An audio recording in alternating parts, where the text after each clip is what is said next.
gigantesco, imparando la visibilidad de unos vendedores sobre otros. Y según puso la L en el documento, esto fue posible por el conocimiento que obtuvieron del código de NAP. El impacto sería tremendo. Y el testimonio va más allá, ¿eh? Implica a varias figuras conocidas, entidades. ¿A quiénes menciona? Pues nombra a Pierre Omidyar, el fundador de eBay, e incluso sugiere conexiones indirectas con, bueno, figuras políticas como Diosdado Cabello, a través de otras personas que menciona. Vaya, son nombres importantes y delicados. Sí. Y también señala equipos dentro de Google, como uno llamado Local Web, y a ex compañeros de trabajo. Alega que hubo una infiltración para facilitar el robo y la manipulación. Una infiltración interna. Eso siempre es lo más complicado para las empresas. Exacto. Y cuenta experiencias personales muy concretas. Encuentros con ciertas personas, él da nombres, Gillian Walsh, Pavel Shatilov, Salvador Méndez, y eventos específicos que él interpreta como parte de toda esta operación. O sea, él conecta los puntos de su propia experiencia con esta trama mayor. Sí, y dice que la operación no solo buscaba NAPBoost, sino también una tecnología que él estaba desarrollando. Se llamaba KOL-Vaccine. ¿Y qué era eso exactamente? El documento no lo detalla mucho, ¿verdad? No mucho. Pero, ¿qué podrías inferir tú? ¿Qué tipo de tecnología podría ser valiosa en este contexto? A ver, según la descripción que da aquí ahora mismo en su declaración, KOL-Vaccine era algo que él estaba creando, al parecer, para detectar y neutralizar operaciones de influencia o desinformación online a gran escala. Ah, entiendo. Si eso es así, pues, se entiende por qué, según su versión, sería otro objetivo valioso, ¿no? Para quienes quisieran manipular la información sin que los detectaran. Claro, tiene sentido. Añade otra capa más a todo esto. Ya es bastante complejo. Es crucial, eso sí, y hay que repetirlo. Todo esto son alegaciones, las que están en la declaración que estamos analizando. No estamos aquí confirmando si son ciertas o no. Por supuesto. Es importante recalcarlo. Pero, independientemente de este caso concreto, sí plantean una pregunta fundamental sobre la seguridad, la integridad de estas tecnologías centrales que organizan cómo accedemos a la información. Totalmente. Si sistemas tan críticos fueran realmente vulnerables a este nivel de manipulación, ya sea desde afuera o peor, desde adentro, ¿cuáles serían las consecuencias reales? Es algo serio. ¿Es que sistemas así de enormes, complejos, como los de Google, puedan ser infiltrados o manipulados, como se alega aquí? Bueno, sin hablar de Google o de este caso en específico, la ciberseguridad es una lucha constante. Siempre. Los sistemas complejos, por definición, tienen muchas puertas, muchas ventanas, digamos, superficies de ataque amplias, Claro. y la amenaza interna, pues, empleados con acceso privilegiado, es un riesgo conocido en cualquier gran tecnológica. Y la infiltración externa, también, es una preocupación constante. Entiendo. Así que, en abstracto, la posibilidad de brechas o abusos en sistemas críticos siempre está ahí. Las empresas invierten muchísimo, precisamente para prevenirlo. Ahora, la escala y el éxito de la manipulación que se alega aquí, eso sí sería algo extraordinario, muy fuera de lo común. Entendido. Entonces, al final del día, ¿qué nos deja todo esto? El testimonio nos deja con una idea, pues, inquietante, ¿no? Sí. Que esta infraestructura invisible que usamos todos los días, que da forma a nuestra experiencia online, podría ser, según estas alegaciones tan graves, un campo de batalla. Oculto. Por el control y por el dinero. A una escala masiva. Una lucha por quién te muestra qué cosa y por qué te la muestra. Exacto. Y nos lleva a pensar más allá de este caso.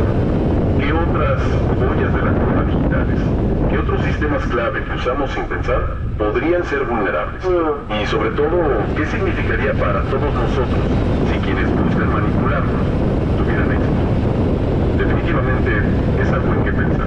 Welcome, curious minds, to the deep dive. We're peeling back the layers today on something pretty extraordinary. Forget the ordinary. We are plunging headfirst into a story, well, a claim really, that's been called the greatest heist in software history. A pretty bold statement, right? It really is. We're talking about this idea that maybe, just maybe, beneath the surface of the tech you use every single day, there's this huge network. Right. Operating like right out in the open almost, pulling strings, controlling information, taking vast amounts of money. Exactly. And it's not just about tech giants and code. This story gets personal. We're talking about alleged IP theft, yeah, but also manipulation, even claims of physical harm. And some really surprising personal stories woven into it all. Okay, so what's our mission here? What are we trying to unpack in this deep dive? Our mission today is to really carefully go through this extraordinary account from someone named Ronaldo Aguilar. He's a former insider at Google. Insider. Okay, yeah, and he's come forward publicly with these incredibly detailed allegations. We're talking massive intellectual property theft, manipulation deep inside major tech companies, and like you said, some really disturbing claims about personal targeting. So we're connecting the dots between events, people. Precisely. We're trying to see how seemingly separate things, different events, different people, even potentially a very powerful figure linked to Venezuelan politics, might all connect to one single alleged scheme. And you mentioned surprising personal stories. Yes, and as we follow this thread, a particular individual, a female lawyer named Morgan Hickner, she emerges as, well, potentially a really pivotal and unexpected figure in all of this. Morgan Hickner. Okay, we'll definitely be watching for that name. And where is all this information coming from? This is crucial. Absolutely. Everything we're discussing today comes directly from Ronaldo Aguilar himself. He recorded a very detailed account back on June 24th, 2025. Okay.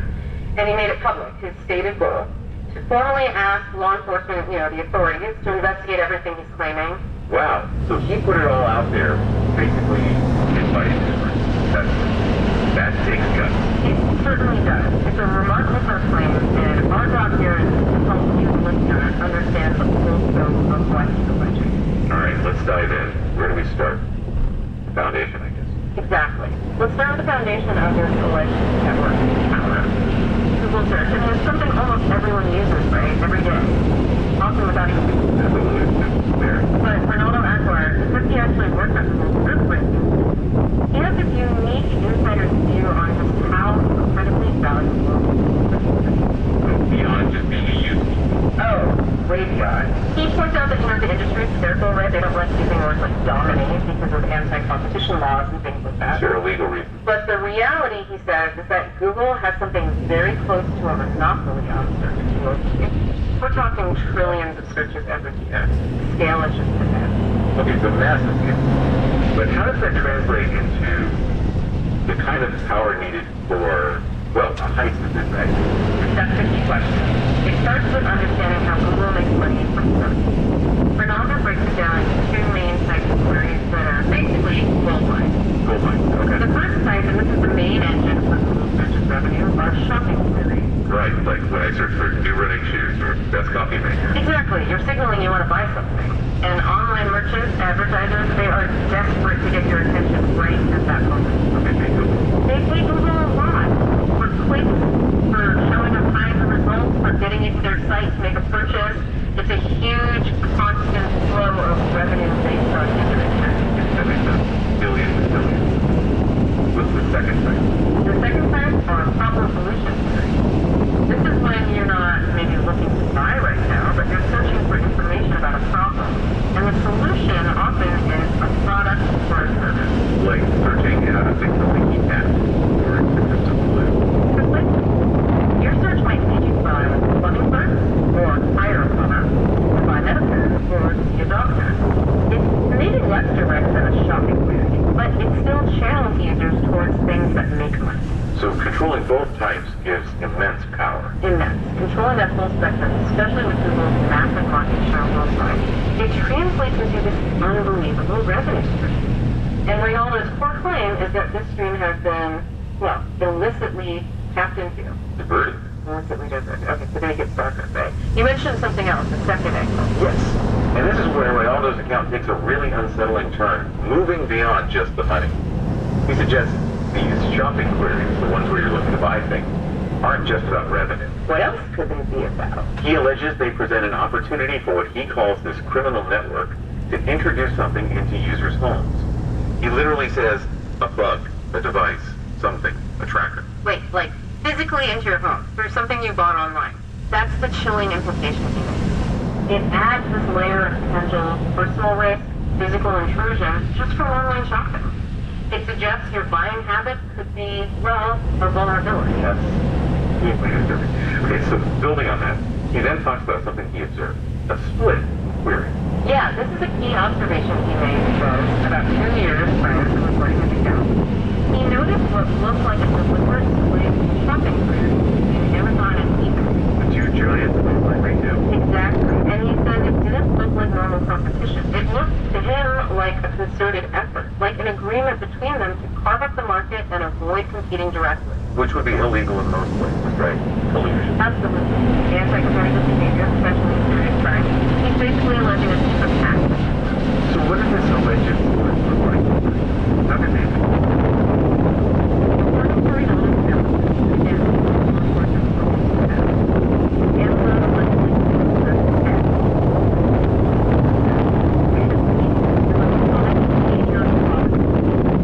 If you search for popular items and you filter out, say, Wikipedia or the manufacturer's own site, he claims Amazon's pages just dominate top results. Okay, so Amazon gets the big stuff. What about eBay? eBay, he alleges, along with this whole network of companies that supposedly control, like eBay, Craigslist, he mentions over 50 others they dominate this field. The tail, like the niche stuff. Yeah, the more specific, less common, long-tail searches, unique items, collectibles, maybe features, that type of thing. So this clear division, Amazon for the head, eBay for the tail, he sees that as proof of an orchestrated crime, not just market. And if this is happening, what about Google? Are they just letting it happen? This is where Rinaldo's insider perspective becomes critical. He points to something he sees as a huge red flag. The apparent failure of Google's own shopping product, Google Shopping. You mean like when you search, you sometimes see those picture results at the top? Sometimes, yes, as we do. But he argues that if you look at the main organic web results, Google shopping pages themselves rarely rank highly. He calls it a failure in terms of visibility and metrics. Okay. And how does that compare to Amazon and eBay? That's the point. He contrasts this failure with the alleged dominance of Amazon and eBay pages in those same organic results. For him, this discrepancy smells like internal compromise within Google. Like Google is somehow helping Amazon and eBay rank higher than its own product. That's the implication. He believes his background on the ranking team allows him to, quote, reverse engineer these mechanisms to see the fingerprints of manipulation. It's not just Google shopping failing, he argues. It's a sign that the system itself is potentially rigged to benefit this alleged network. Rigged from the inside. Wow. Okay, so if the system is compromised, how? What's the mechanism? This leads us to Navigator, right? Google's jewel of the crown. Exactly, Navigator. Rinaldo describes it as a very important signal within Google's search system. He's careful, respects IP, but says its importance is basically well known. It's fundamental. Fundamental how? What does it actually do? He explains its critical nature through something called an ablation sphere. Think of it like temporarily removing a key component to your brain. Okay, so they turn Navigator on. In a controlled test environment, yes. We ran Google search queries against the normal life system and against an identical system, but with Navigator completely disabled. And the result? Catastrophic. The direct effects were a tremendous loss. Put the number at around 89% off precision. So search results have become almost useless. Pretty much. Imagine searching for something specific and getting mostly irrelevant junk back. That's the kind of impact. But it gets worse. He talks about the second order effect for long-term damage. NavBoost is apparently crucial for things like spam detection, feeding data into offline systems that clean up search results. Ah, so without it, spam would just flood the system. Over time, yes. He says it would be a disaster for the precision of the system. Basically, Google search would break down. Measuring that full long-term impact is hard, he admits. But the experiment proved NavBoost is absolutely crucial, used in tons of different ways beyond just basic search ranking. Mission critical. The heart of the engine. And this is what he claims was so. That is the core of the heist allegation. This vital code, the jewel of the crown, was, in his words, stolen by this criminal network. How could something so protected be stolen? He suggests multiple ways. Potentially from his own Google work computer, since he was working on a project that used NavBoost. Okay. And, perhaps more significantly, via agents inside the company, engineers with direct access to the code allegedly working for the network. Insiders. That makes sense at 4 times. And who benefited from this alleged theft? He points directly at a company called Liana Technologies. Liana Technologies. Yeah. Never heard of it. Right. But he alleges that getting this nasty code gave Liana the power to essentially attack people and manipulate search results in any way they want, like a puppet master. How would they manipulate results? He claims they could change results on the fly, make specific widgets appear or disappear, even remove results entirely. They allegedly used a mix of Wikipedia, .org, the major content delivery network, and their own text, all backed by the insights from the stolen data. Okay, so let's connect the dots here. Stolen navigation code. Liana Technologies manipulating results. How does this link back to Amazon and eBay dominating search? This is the grand allegation, the gist of it all. Reynoldo believes the network, and he explicitly names Amazon, Jeff Bezos, eBay, Pyramid Yard, citing 2011.org, the Elon Musk, GX010749, as corroborating part of this link. So they use the stolen knowledge to cheat the system to get preferential treatment. Exactly. Boosting their own pages, drawing in, as he puts it, tremendous amounts of income over many years. That's the alleged software vice. Steal the core ranking secret, use it to manipulate results, profit massive. It's enormously. But it's not just about the code and companies producing it. He details long, painful history, going back to step 5 trying to launch his own business or startup, classified website. What happened? Every time, he claims, the network would just demolish the website of Google search. They'd manipulate Google and sites for low quality, burying them in the results, making it impossible to get back to them. Who does he claim was behind a specific attack? He names names. Here, Omidgar. Fabrice Grinda, who he jokingly calls Dr. Cooper, links to Latin American sites like Mercado Libre and Helicopter. He says they were all coordinated. Yes. He alleges they disregarded things like non-compete agreements, like creating Alexa.com specifically to kill sites. Because, in his view, they were all working for the same network, the coordinated suppression of a competitor. Facing that kind of opposition, what did he do? He realized he couldn't fight them directly, not alone. So he decided to build a tool, a piece of software, to fight back indirectly. He called it the KOL vaccine. KOL vaccine. What was it designed to do? It was meant to counter their attacks, but more importantly, to show and demonstrate inside of Google what they were doing. Basically, to gather proof of the manipulation. He started building it in the summer of 2014. Okay, so he's building this tool to expose them. Yeah. And then what happens? Then, just a couple of months after he starts developing the KOL vaccine, his now former partner appears in the fight. And shortly after that, the first alleged theft of the KOL vaccine. First step. How did that allegedly go down?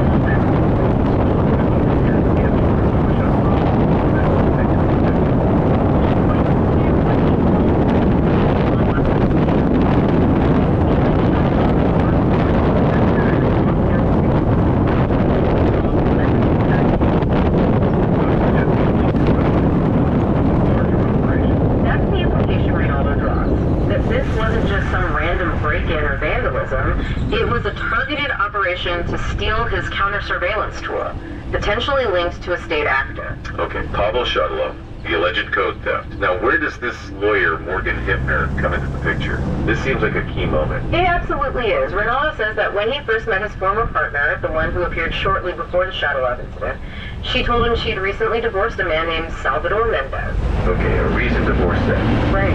But then, later on, his former partner told him why she hired her current lawyer, Morgan Hippner. Reynoldo describes Hippner as a criminal lawyer who he alleges is involved in the kidnapping of his son. Wait, the same lawyer? The one involved in the alleged kidnapping is the one she hired Because Hippner had represented her 11 years earlier, back around 2014, in her divorce from Salvador Mendez. Wow, okay, the same lawyer bridging that gap in time. That definitely raises eyebrows. It certainly raised Reynoldo's suspicions. This led him to develop his orchestrated divorce theory. Orchestrated divorce, what does that mean? He wonders, if Morgan Hippner is part of this network now, and allegedly committing crimes now, What about her involvement 10 or 11 years ago? He literally asks if that marriage was orchestrated or if that divorce was orchestrated or staged by Diosdado back in 2014 because it's the same lawyer. Diosdado, the powerful Venezuelan figure, suggesting he might have staged a divorce years ago using this lawyer as part of a long game. That's precisely the explosive theory Reynaldo has forward for investigation. That the divorce itself might have been a strategic setup. And are there other weird things about this ex-husband, Salvador Mendez? Reynaldo highlights several inconsistencies. First, he never met the guy, never even saw a picture. Okay. Then, his former partner gives him a photo, supposedly of Salvador from summer 2014. Reynaldo runs it through his spying on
It's an incredibly complex web he's weaving. And he suggests this wasn't the only instance of this kind of infiltration pattern. There was someone else before his former partner. Yes, he talks about a pattern. He details a previous 3-year relationship in New York with a woman named Jillian Welch. And her situation sounded eerily similar. She was supposedly just going through a divorce, also had an unseen husband named Pierre, just like his later partner had Salvador Mendez, whom Reynaldo also never met. Let's say that. Exactly. A recurring playbook, he suggests. But with Jillian Welch, the allegations go even further into disturbing territory. How so? He accuses her of being involved in medical torture